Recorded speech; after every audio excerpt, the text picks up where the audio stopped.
Bueno, saludos a todos. Estamos en otro programa de orlandoprofesor.es y bueno, pues como saben todos los suscriptores y todos los que siguen pues nuestro canal, que bueno, habíamos prometido pues de vez en cuando, si se acuerdan la pequeña presentación que les hice del canal, que íbamos a hablar sobre temas no solo de España, sino también cómo es la seguridad pues en otros países de nuestro entorno o no de nuestro entorno, porque precisamente hoy hemos cruzado el charco y nos hemos ido pues bastante, bastante lejos. O sea, nos hemos ido de Europa y nos vamos a Estados Unidos.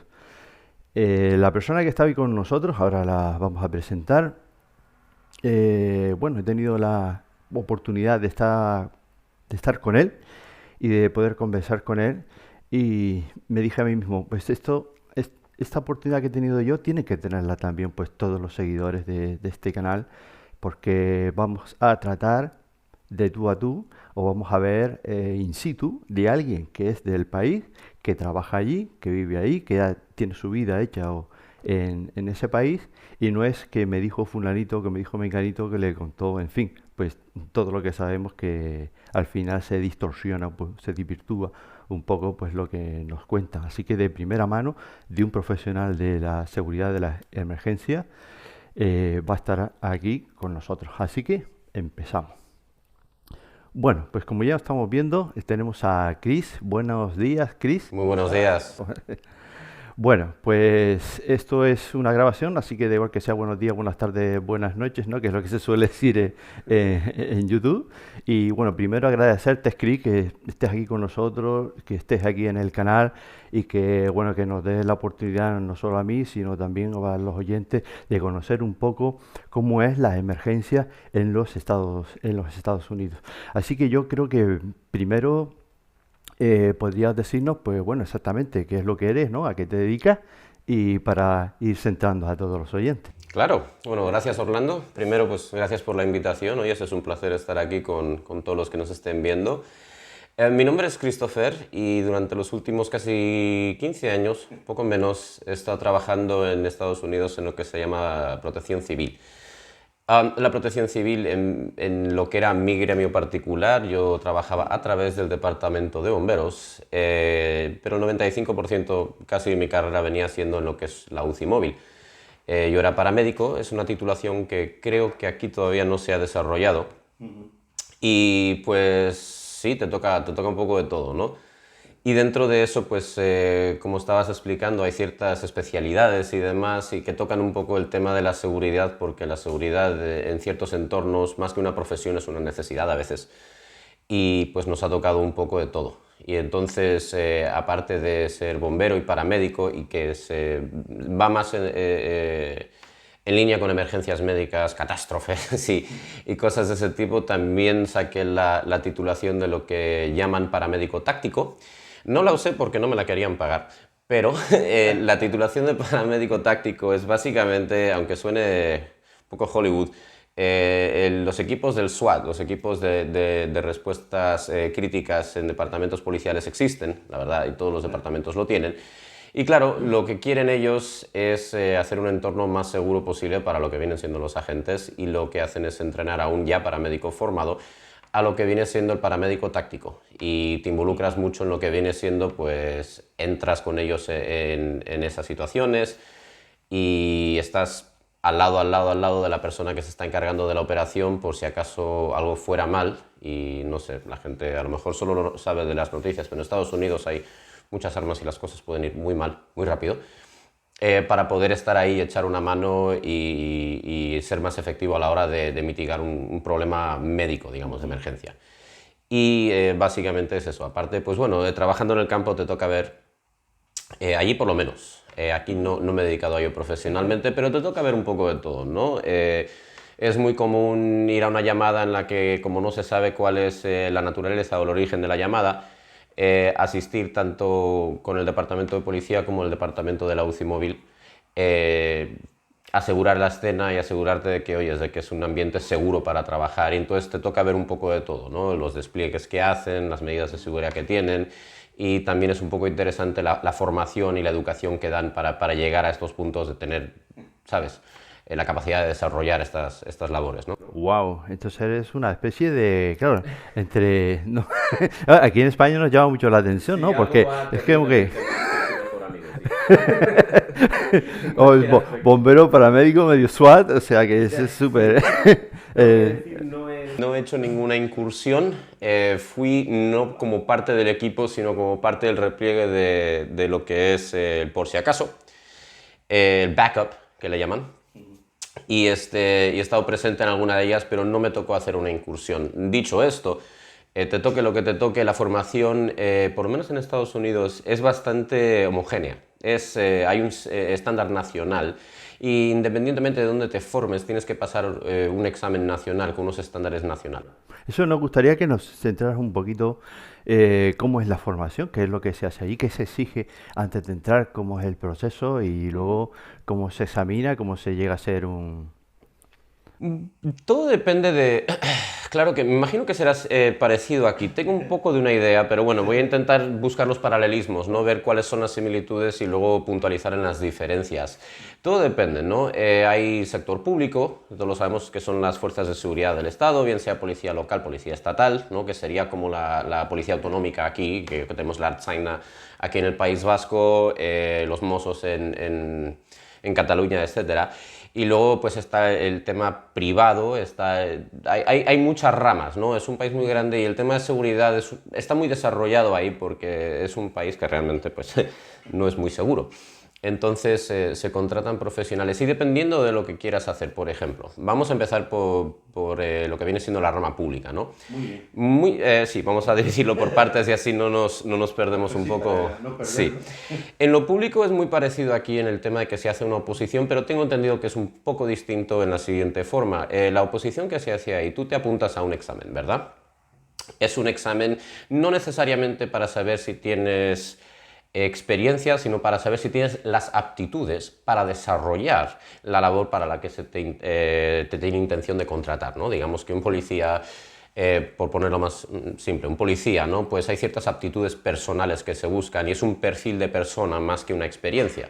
El perfil que se busca es alguien que no sea de gatillo rápido, por ejemplo, ¿no? Que sepa actuar bajo presión extrema y todavía mantener un poco lo que es tu trabajo y tu firmeza y tu objetivo, sin perderte un poco aquí y allá. Alguien que también pueda controlar un poco el tema emocional, ¿no? Que muy pocas veces se habla del tema emocional en labores de este tipo, pero influye mucho, porque todo el mundo tiene una forma de sentirse acerca de las situaciones en las que se va a ver involucrada y es importante tener a alguien que vaya a encajar con el perfil de eliminar tus emociones de lo que viene siendo la tarea, porque al final es una tarea, y cómo tú te sientas no importa tanto como que la tarea se cumpla. Entonces, buscan ese tipo de perfil. Una vez que pasas ese examen, te dan una puntuación y a partir de ahí se elabora una lista. Digamos que si un examen aparece en unas 400 personas y hay 5 posiciones, 5 puestos, se va desde arriba de la lista. Muy frecuentemente, si ya tienes, por ejemplo, la titulación de policía de algún otro departamento o otro estado, se te dan un puntuaje más arriba. Sí, porque para pasar una academia de policía en los Estados Unidos hay ciertas cosas que se asumen que ya están en su lugar, ¿no? Se asume que eres capaz de seguir las reglas, que eres capaz de tomar órdenes, eres capaz de pensar y al mismo tiempo obedecer una orden, ¿no? Y se te puntúa más. También, obviamente, en Estados Unidos, que es una sociedad muy militarizada. Y entonces, al haber sido parte del ejército, o de cualquiera de las ramas, se te dan unos puntos, ¿no? Entonces, una vez que ya se acomodan todos los puntos, van llamando a los candidatos y hacen lo que se llama un background, ¿no? Miran tu historial, que no tengas ningún tipo de delito, que no tengas ningún tipo digamos, incluso hasta morosidad y demás, ¿no? Y una vez que ya pasas ese filtro, te meten en una academia en la que ya estás contratado, si estás en lo público. De ahí pasas. Tengo que te estudian tu vida, ¿no? Y el pasado. Sí, porque obviamente, por poner un ejemplo, ¿no?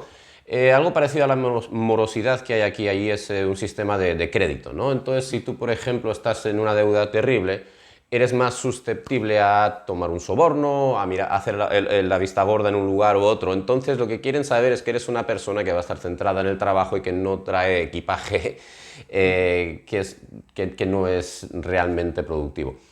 Y una vez que pasas todo eso, te ponen en una academia. Y generalmente suele ser una academia, a veces es regional, a veces es local. Regional puede ser, digamos, que tienes varias ciudades, ¿no? Y cada uno tiene a lo mejor 4 o 5 cadetes.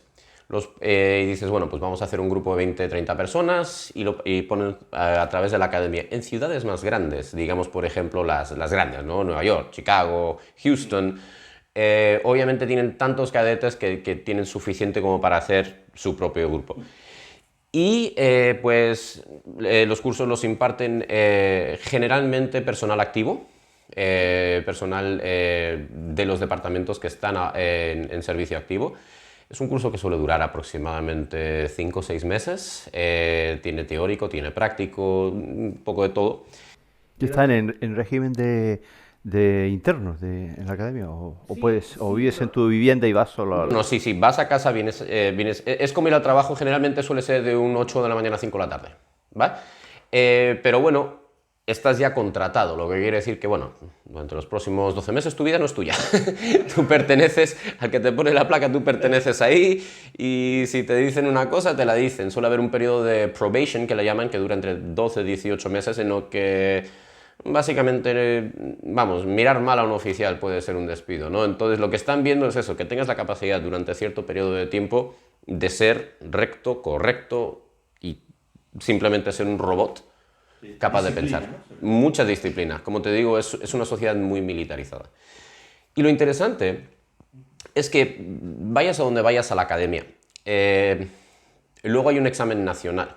Y ese es independiente de lo que vienen siendo los estados, lo que vienen siendo las ciudades. Es un examen nacional que se pone para que todo el mundo esté a la misma par, ¿no? Entonces tú tienes que aprobar tu academia, ¿no? Porque la academia también tiene, pues, es un curso muchas veces. O sea, ya haces ¿cuánto dijiste? 6 meses de academia, ¿no? 5 o 6 meses de academia, con sus correspondientes exámenes, pruebas, etcétera, etcétera, lo terminas todo y luego tienes el examen nacional. Correcto. Muchas veces el contenido, digamos, teórico lo regula una universidad, ¿no? Entonces hay universidades especializadas que te lo hacen, pasas tus exámenes, tienes tus notas, tienes tus requisitos, y una vez que apruebes eso, no tienes la certificación, lo que tienes es el permiso de tomar la certificación. Y ahí ya es nivelado, ¿no? Porque queremos que todo el mundo esté en la misma página del libro. Queremos que la gente pueda entenderse en el campo y que hable el mismo idioma, entonces eso lo regula y lo pone igual a todo. Lo que quiere decir que si hay alguien que está haciendo un curso, digamos, muy estricto, hay otro que está haciendo un curso un poco más relajado, da igual, porque al final del día todo el mundo tiene que pasar el mismo nivel. ¿Pero eso es a nivel nacional? Sí. ¿O es como aquí que cada comunidad autónoma tiene sus requisitos? Algunas de ellas depende, porque luego ya hay muchas ramas distintas, ¿no? Hay estándares nacionales y estándares estatales, ¿no? Digamos que, por ejemplo, el estado de Texas, que es donde yo vivía, tenía el TCLOS, que básicamente es, bueno, es un anagrama del que ya ni me acuerdo, pero básicamente es el estándar estatal. Y entonces lo que quiere decir que todo policía en Texas ha pasado exactamente el mismo programa, teniendo en cuenta Texas es más grande que España y tiene como unos 30 y tantos millones de habitantes, es un país en sí. Entonces, todo el mundo que sea agente de la ley, que es lo que le llaman el law enforcement, que literalmente es el que enfuerza la ley, obliga a que se haga cumplir la ley, tiene no la misma formación, pero sí el mismo estándar porque se ha examinado bajo exactamente el mismo concepto y con la misma entidad. Entonces, se sobreentiende que si tú estás en una punta de Texas o en otra, tenéis el mismo entrenamiento y la misma formación y todo es bastante homogéneo. Ya si quieres pasar a un tema nacional, ¿no? que sí los hay, pues obviamente el examen ya es un examen nacional. Y muchas veces requieren que seas un policía estatal para luego subir al ámbito nacional. De nivel imagino que sea igual policía, que sea bombero, que sea... Sí y no. Sí y no. Por ejemplo, para ser bombero, yo pasé la academia de bomberos, es muy parecido, o sea, son 5 o 6 meses en los que te tratan como un niño de 5 años y básicamente te callas y obedeces. Sí, botas lustradas, camisa planchada, bien afeitado y vamos, a jurar bandera y a tomar formación porque es una rama paramilitar. Cuando yo tomé el examen estatal, sí era del estado de Texas. Pero dentro de esto hay un requerimiento mínimo de algo que se llama el NIMS, que es el National Incident Management System. Es el Sistema Nacional de Manejo de Incidentes. ¿Y esto qué es? Bueno, yendo un poco, y también va con temas de seguridad, va con temas de policías estatales y nacionales, porque en Estados Unidos siempre hay una desgracia que está pasando, si no es un huracán, es una cosa, es otra, y desde el huracán Katrina y el fiasco que pasó ahí en Nueva Orleans, se implementaron unos estándares nacionales de respuesta. Y esto se homologó a través de todo y ahora es parte de cualquier curso, de cualquier tipo de respuesta de emergencia, ¿no? Y esto lo que hace es que cuando hay una emergencia mayor, cuando hay un incidente grande, todo el mundo está exactamente trabajando para lo mismo. Tenemos el mismo lenguaje, los mismos códigos, los mismos protocolos, el mismo sistema de comandancia. Pongamos un ejemplo, si digamos que en Texas hay una emergencia, hay un huracán enorme, como hace poco, un huracán bastante grande, hace un par de años, y claro, no damos abasto con los sistemas que tenemos, se pide ayuda, ¿no? Y te vienen de Oregón, te vienen de Nueva York, te vienen de California. Y claro, cuando tú tienes a gente que no ha trabajado nunca en su vida, que vive en otro mundo, casi incluso que es el mismo país, ¿no? Lo que no quieres es tener a todo el mundo y que sea como la Torre de Babel, que cada uno esté hablando un idioma distinto. Entonces lo importante es que tú puedas sacar a una persona de aquí, ponerla aquí y que en 5 minutos sepa quién es su comandante, cuál es su estructura, cuál es su labor y que no tenga que preguntar o tomar un curso de cómo las cosas funcionan aquí. Y es un sistema nacionalizado para poder mitigar mucho más efectivamente una emergencia que suele ser caótica, porque no somos trabajadores del caos. Vamos, el caos es nuestro pan de cada día y como ya es caótico en sí la naturaleza de nuestro trabajo, todo lo que pueda ser formativo para mitigarlo y para que ya estés un poco más preparado para ese caos o por lo menos para trabajar con otra gente bajo esas condiciones es mucho más efectivo cuando tienes algo realmente importante de esa manera. Hombre, lo que sí estoy viendo me parece interesantísimo es la unificación que estamos hablando ahora de que todos hagan lo mismo para no para venga de donde vengan, de cualquier punto del país, pues todos sepan lo que tienen que hacer al mismo tiempo, eso es genial.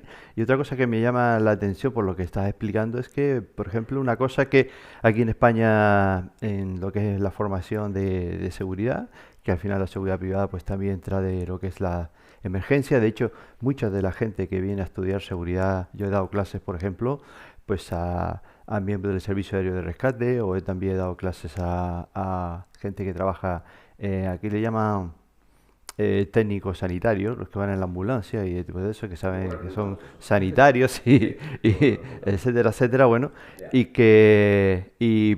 pero siempre, a pesar de eso, bueno, lo que sí me llama mucho la atención, por ejemplo, los que vienen del Servicio Aéreo de Rescate y eso, que aunque ellos saben mucho de rescate y saben mucho de primeros auxilios y todo eso, incluso pues 4 veces más de lo que yo pueda saber, ¿no? Pero siempre hay una camaradería y ellos dicen, bueno, ahora estoy en mi puesto, estoy como alumno y vengo a aprender, incluso lo que hacen no solo es escucharte, sino incluso pues también aportar lo que ellos saben a la clase, lo que sé que es una mayor riqueza, ¿no? Y así todo pues aprendemos y todos salimos adelante, ¿no?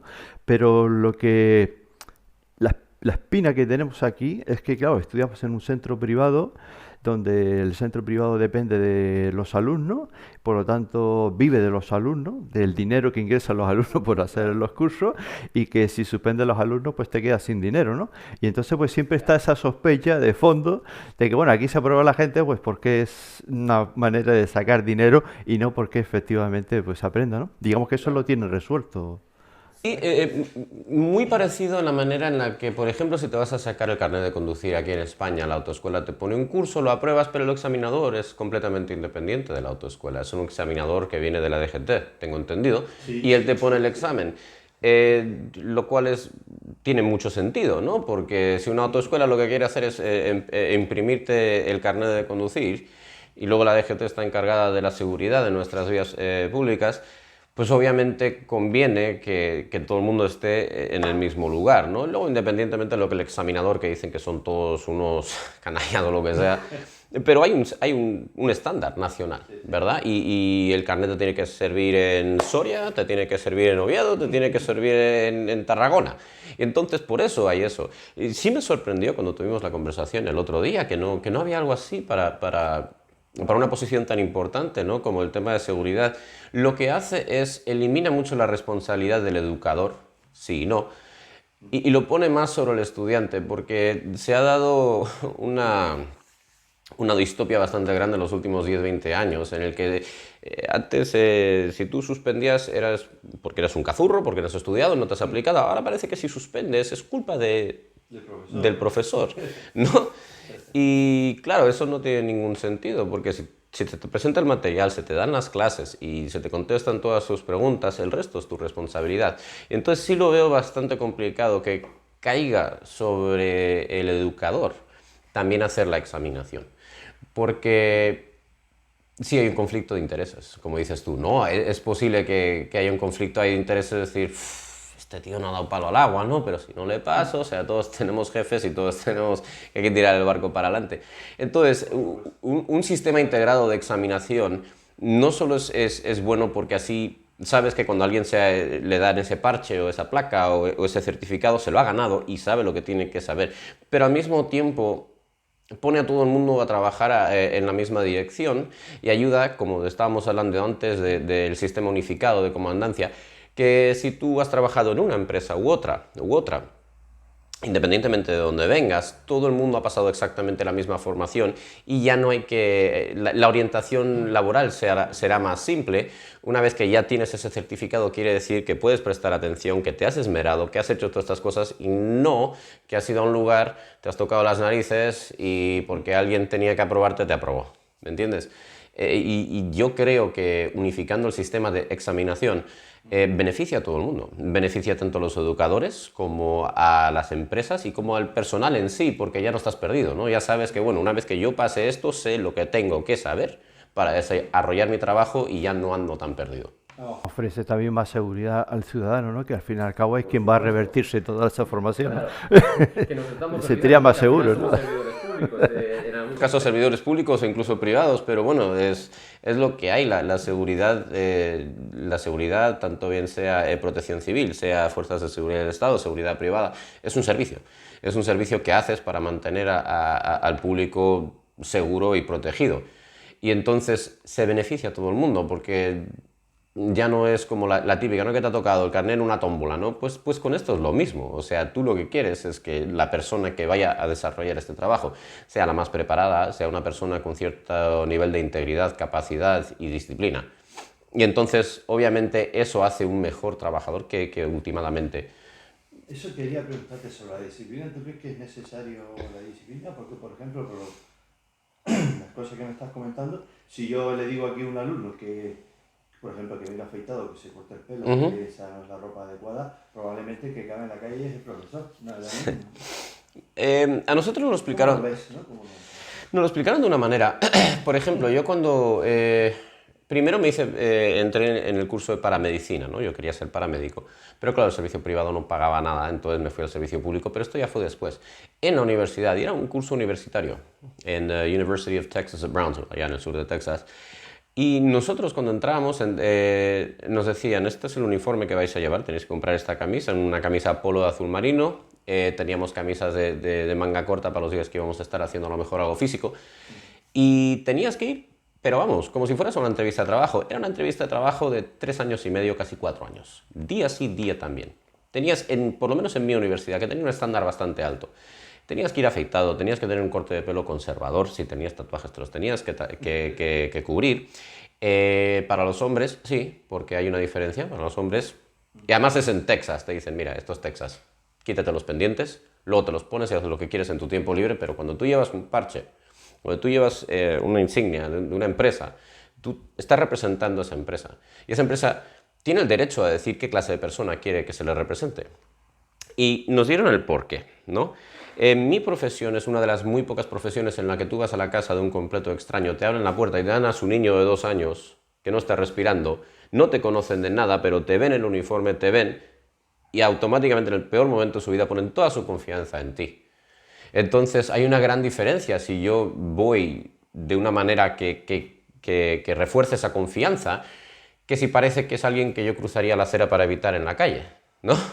Y claro que tiene algo que ver. Cuando estamos en el ojo del público, ¿no? Nos miran, muchas veces te critican, ¿no? Porque está muy de moda eso de criticar a un agente de seguridad, está muy de moda. Pero al final del día, cuando tienen un mal día, y realmente nos necesitan, nos miran y somos un reflejo de lo que viene siendo una institución. Y es una responsabilidad, donde no se puede obligar, es una responsabilidad personal. Yo creo que la disciplina, tanto personal como profesional, es más que importante, porque la gente te mira y honestamente piensan que están viendo a Capitán América, a Superman, ¿no? No saben quién eres, pero están esperando que puedas subir un edificio como si fueras Spider-Man, tirarte con una cuerda como si fueras el Batman y sacar a su gatito de la casa, hacer RCP a su esto, y luego todavía sin darte una ducha ir a la siguiente llamada, ¿no? Ellos te ven y se imaginan esas cosas, y en muchos casos es cierto, tienes que hacer esas cosas. Y deteriora mucho un poco la imagen global y profesional. Cuando llegas con... Y bueno, no por poner unos ejemplos, pero bueno, lo bueno es que como yo no trabajo aquí, puedo decir lo que quiera. Claro. Si yo vengo con unas rastas de por aquí, un pendiente en el labio, un tatuaje en el cuello, da una imagen de la que yo diría... A lo mejor no me fío mucho. Y puede que esa persona sea la más baja del mundo, y probablemente lo es, que no tiene nada que ver. Pero de cara al público y profesionalmente dice mucho. Cuando uno va al ejército o a la mili, ¿no? Lo tienen a raya. Y como te digo, en Estados Unidos eso sí lo pueden pedir, porque ellos tienen el derecho de no contratarte. Y no te están discriminando por una cosa u otra, pero tienen el derecho de poner ciertos requisitos, ¿no? Si tienes pendientes, te los quitas, si tienes tatuajes, te los cubres, córtate el pelo, ¿no? Sé presentable, porque si tienes que salir en las noticias, si tienes que hacer un estado... Son cosas que realmente refuerzan no solo la imagen, sino que trabajan un poco el espíritu de lo que venimos siendo, ¿no? Que somos personas que están siempre de cara al público, tienen una imagen pública y obviamente si queremos limpiar nuestra imagen, que últimamente está muy deteriorada, es muy importante ser la cara, la presencia de esa imagen, porque últimamente si alguien te está pagando tantos miles de euros al año o dólares al año en mi caso y ellos tienen su nombre en tu uniforme, idealmente quieres representarles a ellos. Claro, al final tratamos con seres humanos, los seres humanos, lo que representan la empresa o lo que Claro. no vendemos bolígrafos, ¿no? Sino estamos trabajando con personas. Claro, Y se- tu propia empresa, que es lo que te dé la gana. Ahora escuché hace poco en Inglaterra, ¿vale? No tiene nada que ver con Estados Unidos, estamos hablando de Europa, estamos en Inglaterra, pero sí escuché hace poco que hablando de el policía, el típico policía de calle que ellos le llaman bobbies, me parece, sí que es el bobby.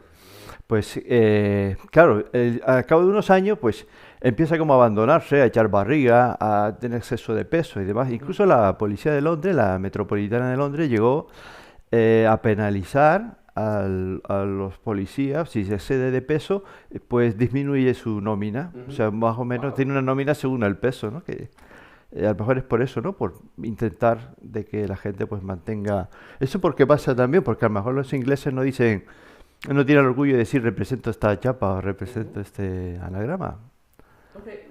Bueno, de hecho, de eso sí tengo una anécdota y esta no es del todo buena, pero, por ejemplo, en Estados Unidos obviamente quieren hacer todo muy equitativo y es importante hacerlo, ¿no? Entonces, los estándares son los mismos, hombre, mujer, alto, bajo, tú tienes que pasar ciertos requisitos. Lo que pasa es que en lugar de dejar los requisitos a un nivel y decir tienes que llegar hasta aquí, lo que han hecho es, venga, con que llegues hasta aquí está bien. Yo me acuerdo que cuando yo entré en las pruebas físicas, yo estaba esperando, vamos, irme a Esparta a luchar contra los persas, ¿no? Y hasta aquí, vámonos. Y decían, no, sube esta caja, ponla aquí, bájala, que son nada, 40 kilos, súbela aquí, ponla aquí, sube estas escaleras, bájalas, ok, tienes bien las rodillas, ponte ahora en la maquinita esta en la andadera y te ponen unos electrodos, vigilan, te hacen un test de estrés, ok, ya está. Yo, ¿qué? Eso es todo. Luego ya cuando entras a la academia también te ponen ciertos requisitos, ¿no? Poder subir una escalera, poder llevar cierta cantidad de peso, te pones el traje, ¿no? Y tienes que arrastrar lo que es un maniquí que pesa unos 80 kilos. Aunque demuestres in situ tu capacidad. Sí, pero no es lo que llamamos un pass or fail. O sea, que ni siquiera va con tiempo, bueno, tú haz lo que puedas y demás. ¿Qué pasa? Eso es detrimental para todo el mundo. Y yo tuve un compañero que medía a lo mejor, pues yo mido 1,85 m, él a lo mejor medía un poco menos de 1,80 m, pero pesaba 220 kilos.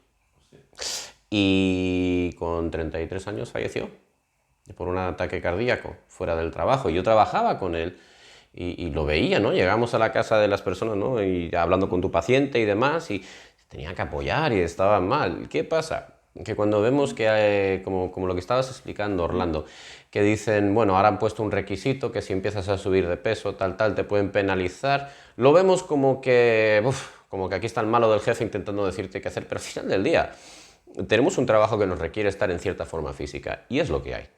Es lo que hay. ¿Por qué? Pues porque no solo necesitas estar en buena forma física para los demás, sino para ti también. Es una carrera larga, si es que te quieres dedicar a ello, ¿no? Y tu cuerpo es tu mejor herramienta. El hecho de tener en buena condición las rodillas, el hecho de tener en buena condición la espalda, el hecho de tener una buena forma cardiovascular, cierta musculatura y demás, vamos, sin pasarse, que tampoco tienes que ser He-Man, pero tienes que poder desarrollar bajo presión ciertas actividades físicas y eso va a ser increíblemente más fácil si te cuidas un poco, ¿no? Entonces, más que yo no lo haría por peso porque los cuerpos son completamente distintos. Yo he visto a gente en muy buena forma desmayarse. Que en España para entrar a la Guardia Civil y la Policía Nacional exigen también no solo peso, sino también el índice de masa corporal. Sí, sí, hombre, yo personalmente lo veo bien. Personalmente lo veo bien porque cuando estás en un cuerpo de cualquier tipo de élite, ¿no? Mira, deberías ser la persona más indicada para ese trabajo. Yo lo veo bien. Ya pasando el tiempo que se va intentando hacer una cosa otra, yo lo que recomiendo, y muchos departamentos lo hacen, ¿no? Cada 2 años, mira, vas a pasar por un circuito físico. Me da igual que peses lo que peses, estos son los tiempos, este es el circuito, esto es lo que tienes que cumplir. Si tienes 20 kilos de sobrepeso, fumas 2 cajetillas al día y bebes 6 cervezas cada día que no estás, pero terminas el circuito, chico, oyes, tú has cumplido, ¿no? Porque nos pasó, yo me acuerdo en la academia, teníamos a uno que era, tenía creo que un 8% de masa grasa, era pequeñito, pero hacía culturismo, ¿no? Y era el primero en desmayarse a la hora de correr, a la hora de hacer ejercicios físicos, porque su cuerpo no está adaptado para digamos, 2 horas de un esfuerzo anaeróbico. Y había gente que a lo mejor, pues, no tan buena forma, pero que tenían aguante, ¿no? Entonces, lo que decimos para ser en protección civil no tienes que estar en buena forma, simplemente tienes que ser un poco duro. Entonces, si tú no estás apto para hacer el trabajo, sintiéndolo mucho.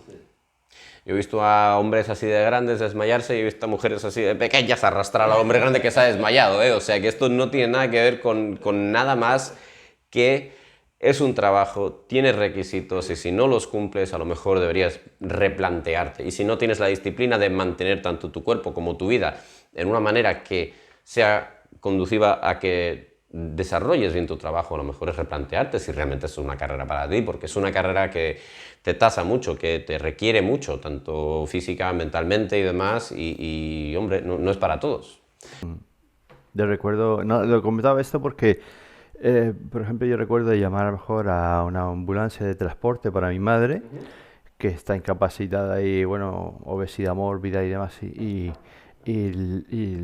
los técnicos que vinieron a la ambulancia no podían al final tuve que hacerlo entre yo y mi hermano y tuvimos que transportarlo entre yo y mi hermano porque los que vinieron a la ambulancia no podían. Sí, bueno, en tema de emergencia, y aquí es donde difiere un poco protección civil de lo que viene siendo lo que es aquí. Aquí todo el mundo hace, o sea, tienes el departamento del este, el departamento del otro. Ahí está, como decimos, mucho más unificado. Entonces, al haber juntado lo que viene siendo el sistema de emergencia médica con el sistema de supresión o los bomberos, nosotros en cada estación teníamos una UCI móvil, de la cual yo me encargaba, y me ponían a mí con un compañero que bien pudiera ser paramédico también, o a lo mejor lo que te decías tú, no técnico de emergencia médica, porque hay varios grados, ¿no? Y una vez que llegas al grado más alto de tu profesión, pues te ponen encargado de la UCI, ¿no? Y Y ahí luego si quieres lo tocamos, pero ahí haces lo mismo que hace un cuarto de emergencias, pero a 100 kilómetros por hora colgándote de la manillar y venga, ala, y a trabajar y todo. Entonces, si nosotros tenemos, por ejemplo, una llamada, y claro, no solo tiene que ver con nosotros, sino también el sistema de radiofónico de despacho, ¿no? Que te dice, mira, hay un sujeto tal, el peso aproximado, que es una cosa que se pregunta siempre, peso aproximado, digamos, 150, 200 kilos. Entonces ya sabemos que vamos a tener que tirar de recurso, porque, hombre, si a mí me mandas a mí y a un compañero, a una persona que en Estados Unidos ya sabemos que la obesidad es mucho más pandémica que aquí, y me dices que tenemos que levantar a alguien de 200 kilos, es un problema, ¿no? Porque una mala levantada se te queda a la espalda, ahora estás de baja y te sale más caro a la empresa, ¿no? Entonces lo que hacen es mandan a un camión de bomberos otras 3 personas, y si hace falta mandar al supervisor ahí son 6, y ahí hay 6 personas, ¿no? Dependiendo si tenemos la información necesaria o no, por eso es muy importante acumular información antes de responder a una llamada. Si ya sabemos que esta persona tiene unas necesidades especiales, si es un obstétrico, ¿no? Pues vamos con una camilla especial, vamos con gente que sea capaz de mover y demás para hacerlo seguro, no solo para el paciente, porque lo que no quieres es intentar mover un paciente y que se te caiga y ahora tenemos un problema más grande, que ha pasado. Lo que tampoco quieres es que 2 personas con toda la voluntad del mundo intenten mover algo que es... Porque claro, tú tienes que mover a un paciente, es una posición muy incómoda, esto no es como levantar algo en el gimnasio, ¿no? O sea, tú tienes una sábana, tienes que tirar, de repente se cae un poco para aquí, tuerces, clac, te pincha algo en la espalda y 20 años después te estás quejando de ello porque duele. Entonces hay que hacerlo con seguridad para todos, ¿no? Y eso, de ahí viene estar un poco unificado, porque si yo tengo una llamada como esa, puedo llamar a más recursos físicos, ¿no? Para poder hacer eso. Sobre todo en emergencias es muy importante tener esa clase de información. Entonces, entiendo como dices tú, pero yo, aunque tuviera a 2 personas grandes con toda la fuerza del mundo, ciertas cosas es mejor tener mucho cuidado, porque si se hace daño paramédico, ahora tienes 2 pacientes. Y ha pasado, o sea, nos ha pasado en las escenas, siempre pasa, ¿no? Alguien se puede hacer daño, y si alguien se hace daño, ahora tienes el paciente original, tienes a tu compañero que le tienes que hacer caso y ahora tienes que llamar a otra persona. Exactamente, ¿no? Entonces, más bien prevención que mitigación, ¿no? Entonces, la cosa es esa, si tú ves, al igual que en cualquier otro tema de seguridad, ¿no? Como estábamos hablando el otro día, es prevenir una situación crítica antes que tener que resolver una situación crítica. Y en eso, pues, conlleva experiencia y también prestar atención en clase, ¿no? Cuando el profesor te dice, ten cuidado, porque luego sales y dices, bah, no pasa nada, yo puedo con esto. Y luego estás ahí quejándote de una hernia discal y dices, joder, hubiera prestado atención. Entonces, con la experiencia viene, pero lo primero es, como decimos, ¿no? La formación tiene que estar en cierto nivel en el que este tipo de cosas se prevengan. Y cuando haces un incidente de una lesión en el trabajo, hay una pregunta que ya implica que se podía haber evitado. Y te dicen, ¿cómo crees que esto se pudiera haber evitado? Y asumen que es evitable. Y la verdad es que la mayoría de las veces sí lo es. Entonces... Bueno, pues para finalizar, yo creo que todos están esperando pues que escuchar, ¿no? Que nos cuente cómo es la vida de un bombero, ¿no? Alguna anécdota de pues todo lo que vemos por televisión. La vida real es igual que la televisión. Ocurre tantas cosas en la calle cuando estás trabajando. Sí. Sí, a diferencia de la televisión, no sucede todos los días, ¿verdad? A lo mejor una carrera de 10, 20 años vas a ver de todo, pero bueno, no todos los días. Generalmente el trabajo es un poco aburrido, pero hay momentos un poco intensos y... Bueno, así alguna historia bastante interesante pasó, mira, se me ha ocurrido antes, estábamos en el descanso. Bueno, pasó una vez, esto fue a las 3 de la madrugada, estábamos de turno de servicio y entró una llamada de un coche que se había estrellado con un edificio. El edificio era una casa y básicamente era una carretera que hacía esquina y había un tío en una SUV, que es una SUV, que le llaman un todoterreno, estos grandes además, incluso para los estándares americanos, que estaba borracho, no pilló la curva y se fue directo a la casa que había enfrente. Claro que en Estados Unidos la mayoría de las casas están hechas de madera pladúrica a la vista, y pues aparcó en el cuarto del matrimonio que tenía un bebé pequeño, ¿no? Entonces entró la llamada, colectamos toda la información que podíamos y según íbamos de camino a la escena, obviamente en el medio de la noche, luces sirenas, intentando preparar, llamamos a un camión de bomberos, también viene la policía, ¿no? Se va a armar aquí un desmadre. Según vamos de camino en la carretera, vemos a una señora con un bebé en brazos, corriendo, escapándose. Y paramos, no sé qué, y obviamente le preguntamos unas preguntas, primero para saber que ella está bien, ¿no? Que está bien tanto física como mentalmente, que no tiene una contusión, esto, lo otro, nos enseña al bebé, el bebé está llorando, está respirando, ok, dicen mi marido está en problemas, Entonces le decimos, viene la policía, nosotros vamos a ir directos a la escena porque obviamente aquí hay una emergencia menor y vamos para la escena. Cuando llegamos a la escena, literalmente parecía una película de Transformers. Vemos, de hecho, hay chispas, hay agua cayendo del piso de arriba, cristales por todos lados y esta camioneta, por así decirlo, está aparcada en la cama matrimonial. Entramos, aseguramos un poco la escena, nos aseguramos de que la estructura no tenga piezas cayéndose, es un poco difícil de cerciorarnos, ¿no? Y damos el reporte de las unidades que vienen detrás. Entramos y lo que vemos, y esto fue bastante increíble, por esto cuento esta historia, vemos que la rueda delantera de esta camioneta de 2 toneladas está encima de la cabeza, el cuerpo de este señor está aquí, la cabeza no se ve, la rueda de una rueda enorme, encima de su cabeza. Entramos, yo entré primero y mi compañero que venía detrás decía, ¿qué? ¿Deceso? Porque vamos, o sea, ves eso y dices, este está muerto. Y de repente oímos, ¡sáquenme de aquí! Que empieza a gritar, mierda, no, es un rescate, espera. Entonces vemos que, claro, el señor al estar encima del colchón, si llega a estar en el suelo, olvídate, pero está encima del colchón, entonces la rueda está encima de su cabeza y su cabeza está entre la rueda y el colchón. Obviamente ya empezamos a llamar nuestros recursos, ¿no? Hay que levantar el coche y lo hacemos con unas barras hidráulicas o unas bolsas de aire que tenemos que se inflan, metes lo que se llama cribbing, que viene siendo unas maderas debajo para que según lo vayas levantando se quede ahí. Claro, esta es una operación que tenemos que desarrollar, entonces como era mi turno de hacerme cargo de la llamada, por lo menos en el aspecto médico, yo al ser el primero en la escena vas dando reporte, ¿no? Entonces yo estoy cuidando del paciente, estoy al lado de él, entra nosotros... las otras unidades, ellos empiezan a intentar levantar un poco el coche, entra también la policía, ¿no? Y estamos todos trabajando en una escena y todo el mundo sabe lo que hacer, ¿no? La policía sabe cuál es su lugar. Es estabilizar, asegurarse de controlar el tráfico, que no nos vuelva a pasar, no vaya a ser que estemos en esta escena y que entre otro coche borracho, ¿no? Y todo esto vamos levantando, y había un amigo mío que era un amigo personal, pero él trabajaba en el departamento de policía, que me estaba echando una mano y, claro... saca una navaja de estas militares, vamos a pinchar la rueda y sacarlo. Y espera. Si pinchas la rueda ahora mismo, la llanta le va a decapitar. Tienes que esperar, tenemos que levantarla. Lo levantamos lo justito y un poco de contexto, ¿no? O sea, aquí hay chispas, estamos en 15 centímetros de agua, ropa tirada por todos lados, muebles rotos, cristales rotos, es una pasada. Mientras tanto, le ponemos una intravenosa al tío en un brazo que tenía aquí colgando, por si acaso hay que darle... cualquier tipo de fluido, medicamentos o lo que sea, porque no sabemos cuál va a ser su estado físico una vez que lo saquemos. Le conseguimos la vía estabilizada, levantamos un poco el coche, pinchamos la rueda, lo sacamos, lo metemos en la ambulancia, lo estabilizamos, esto, lo otro. Tenía la cara completamente deformada, resulta que luego no tenía ningún tipo de fractura. A todo esto, increíble la escena, hasta el alcalde nos mandó, una vez que ya tuvo el reporte entero, dijo, wow, muy bien hecho. Y a todo esto, resulta que el bebé que estaba con la madre antes tenía una contusión y acabó en el hospital por un derrame cerebral. Hicimos todo de acuerdo con el libro. Todo de acuerdo con el libro. Lo que viene a decir que si haces todo bien, todavía hay cosas que podían salir de otra manera, ¿no? Aunque lo hagas todo bien, no siempre va a salir todo bien. Lo que quiere decir que ahí entra la formación, ahí entra el estado físico, el estado de la alerta personal, trabajar en equipo y todo lo demás. Porque, aunque vayas mirando un poco fijamente a lo que parece ser una emergencia más grande, las pequeñas cosas se nos pueden quedar de lado.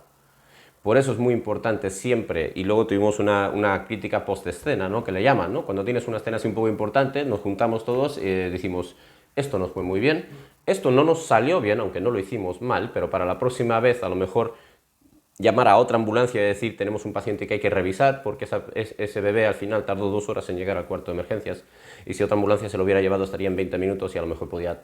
Tuvo al final un buen resultado, hicimos un seguimiento y la criatura estaba bien, ¿no? Pero sí, esa es una que se me quedó porque aquello parecía una película de Michael Bay, Pero bueno, nadie sabía que estaba el bebé ahí tampoco. Sí, dimos un reporte, ¿no? Nosotros damos un reporte por la radio y decimos tenemos 2 personas que acaban de salir de la vivienda en un análisis, lo que se llama un rapid assessment, un análisis rápido, no parece haber ningún tipo de problema. Y entonces a lo mejor se bajó un poco la alarma de estas 2 personas que acababan de estar en esto, ¿no? Y sí es posible que pudiéramos haber dicho, manden a otra unidad para encargarse de la mujer y el niño, porque nunca se sabe. Después de eso aprendes, ¿no? Y la próxima vez que te sale algo así, inmediatamente dices, mira, mandan a alguien que lo miren, a lo mejor no es nada, pero como ya te ha quedado esa espinita, dices a lo mejor si es algo. Entonces, todo el entrenamiento del mundo no sirve de nada si lo haces un día y 10 años después sigues exactamente donde estabas. De ahí viene la educación continuada, ¿no? El revisar tus acciones, en revisar lo que vienen siendo los protocolos, en ver de una forma muy constructiva, ¿no? Cómo podíamos haber mejorado algo. O sea, ¿cómo llevas cuando tú te vas a tu casa y cómo ese momento que tú dices, lo pude haber hecho mejor, ¿no? O de tú decir, voy a dormirme tranquilo, o sea, voy a dormirme con la conciencia tranquila porque hice justo todo lo que podía hacer, ¿no? Bueno, ¿Cómo se vive con eso? Oh, que debe ser terrible. se vive porque no es tu culpa. Se vive porque no es tu culpa. Una vez me acuerdo cuando yo, que tenía 20 y pocos años, ¿no? Estaba recién iniciado en esto y estaba el típico teniente, ¿no? En la estación que le gusta hablar con los jóvenes y decirles un poco y compartir, ¿no? Y dijeron, mira, tú cuando vas a una situación, a una situación que ya está jodida, si es que se puede decir eso, ya está fastidiada, ya está jodida, ya está mal. Tú no vas ahí a solucionarlo, vas a hacer que sea menos mala.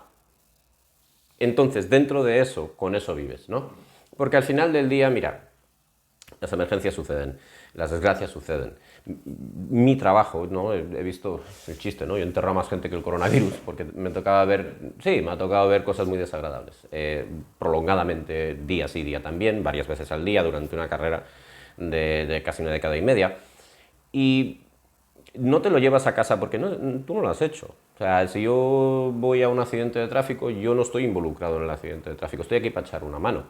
Y al final del día haces lo que puedes. ¿Qué pasa? Tendría un remordimiento de conciencia si llego a una escena y no sé qué hacer, porque en esa clase no presté atención. Tendría un remordimiento de conciencia si llego a una escena en la que yo tendría que haber hecho algo físicamente y era físicamente incapaz de hacerlo. Si a lo mejor estoy de resaca, porque al día anterior me he tomado unas botellitas de cerveza y demás, y ahora en el trabajo no estoy en mi mejor momento para encargarme de esto, ¿no? Entonces, tener esta clase de trabajo es una responsabilidad, más allá de simplemente llegar, picar, es tu hora, entrar y salir. O sea, tienes que tener una vida que sea adaptable a lo que te dedicas, si realmente quieres ser un buen profesional. Y nadie es perfecto, somos humanos, ¿no? Incluso en las mejores de las circunstancias las cosas pueden salir mal. Pero si tú intentas, dentro de lo más humanamente posible, ser la mejor persona para ese trabajo, informativamente, físicamente, mentalmente, tienes una oportunidad mayor de ayudar a la gente en una situación que ya de por sí es un desastre, una tragedia o una catástrofe, ¿no? Y a eso nos dedicamos. Siempre me he preguntado eso, el saber que eso, que al final pues son experiencias que vas acumulando con los años y anécdotas que quieras o no de alguna manera siempre afectará algo, ¿no? Sí. Siempre. Sí, tenemos el dicho de que vas a clase a por el parche, pero vas a la calle a formarte. Porque no te puedes preparar en una clase para todo lo que te va a tirar la vida y no es necesario. Pero es muy necesario saber todo lo que se da en esa clase, ¿no? Una vez que sales a lo que llamamos al campo, ¿no? O lo que es al campo, lo llaman the field porque es derivado del campo de batalla, por así decirlo, ¿no? Y aquí es un poco más tranquilo, pero en Estados Unidos es una jungla. Y una vez que sales allí, te vas a encontrar con las experiencias de las que te han hablado y nunca es como te lo cuentan. No porque ellos no te lo hayan contado, sino porque, no sé, es raro, ¿no? Es raro encontrarte con estas cosas de repente, de bruces, ¿no? La primera vez que ves un deceso, la primera vez que ves una muerte violenta, la primera vez que ves una muerte traumática, un accidente de tráfico, un ataque al corazón, sobre todo cuando pasa con niños pequeños, esto, no estás del todo preparado para ello. Pero la formación te va orientando en esa dirección y una vez que ya sales de ahí, por lo menos, tienes tus cuadros que son la educación que tienes. Y a partir de ahí vas desarrollando una experiencia, ¿no? Te hace un poco más frío, supongo, te hace un poco más calculador, ¿no? Te hace un poco más, como dijimos al principio, quitar un poco de cómo te sientes y saber separar tus sentimientos, bien negativos o positivos, de esta situación y hacer la tarea, porque al final del día, si tus sentimientos van a influir en lo que tienes que hacer no lo vas a hacer igual de bien, y de ahí viene el entrenamiento. A mí me dijeron, cuando vas a estar en estas situaciones, vas a tener un chute de adrenalina, vas a estar, vamos, así preparado. Entonces, dice, tienes que, a propósito, intentar mitigar tu propia subida de adrenalina, y yo, en las escenas, cuando eran así muy tarareaba, tenía una canción y me la tarareaba, y yo hacía que todo bajara un poco para poder pensar más claramente. Hay quien silba, hay quien tararea, y luego está el típico que está así, ¿no? Entonces la gente te ve y dice, ¿qué haces? ¿Estás tarareando? Y yo, sí, pero estoy trabajando, tranquilo, déjame hacer lo mío, ¿no? Déjame, porque al final del día esto te lo tienes que llevar a casa. Un día nervioso al propio accidentado, ¿no? Sí, Daría sensación. el paciente, y me ha tocado trabajar con gente que está más nerviosa que el paciente, y eso es un problema, porque no disciernes bien lo que tienes que hacer o no hacer. Entonces, es personal e intransferible. Cada uno tiene su forma de tratar con esto, ¿no? Cada uno tiene su forma de tranquilizarse, bajar un poco las revoluciones y llevarlo a un punto en el que dentro del caos estás cómodo. ¿A quién le recomendarías este trabajo? Si a alguien le gusta el café negro, le gusta no dormir, si a alguien le gusta tener pesadillas. Uno no sabe. Yo he tenido compañeros que lo mirabas el primer día que venían de la academia y dices, vas a durar 2 semanas. Y 6 años después dices, joder, oyes, vaya compañero me ha salido. Y luego ves gente que piensas que está hecho para ello y a las 2 semanas resigna y dice, esto no es para mí. Se lo recomiendo a cualquier persona que, mira, se puede trabajar de cualquier cosa, pero lo que ayuda un poco a hacer lo que hacemos es que dé significado, ¿no? Que signifique algo, saber que lo que tú estás haciendo vale la pena, que eres útil, que tu servicio hace una diferencia, y saber que estás preparado para ayudar a gente en lugar de necesitar ser ayudado. Y la gente que tiene eso dentro, le recomiendo que por lo menos lo intente. Oye, dale una intentona. Si ves que te ves como vocacionado hacia ello, dale una intentona, y como todos, ¿no? Una vez que estás ahí, decides si esto es para ti o no. Y obviamente si ya ves que cada día lo quieres hacer menos y menos, te lo replanteas, porque, oye, después de un rato ciertas cosas te queman un poco.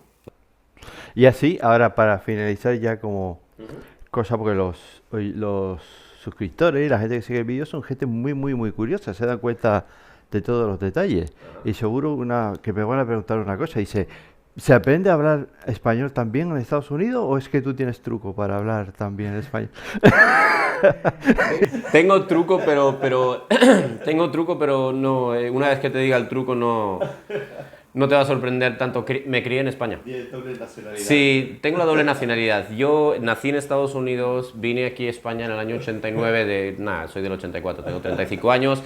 Vine muy pequeño, fui al colegio aquí, mi madre es americana, mi padre es español, entonces hablábamos las dos. Entonces hablo castellano sin acento, and I can also speak English without a Spanish accent. Entonces le doy a las dos. Trabajé ahí y ahora he vuelto aquí por un tema personal y pues estoy aquí. Entonces no hay un secreto, la verdad, es simplemente...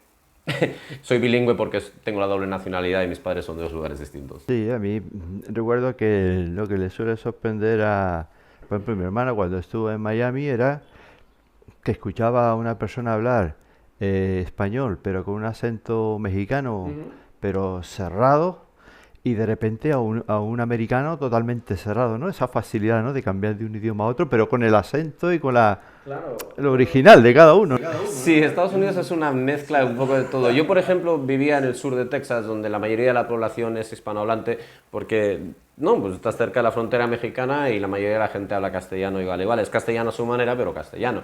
Entonces, donde yo vivía se usaba mucho más el castellano. Ahora creo que se me ha ido un poco el acento mexicano, pero lo tuve durante un rato.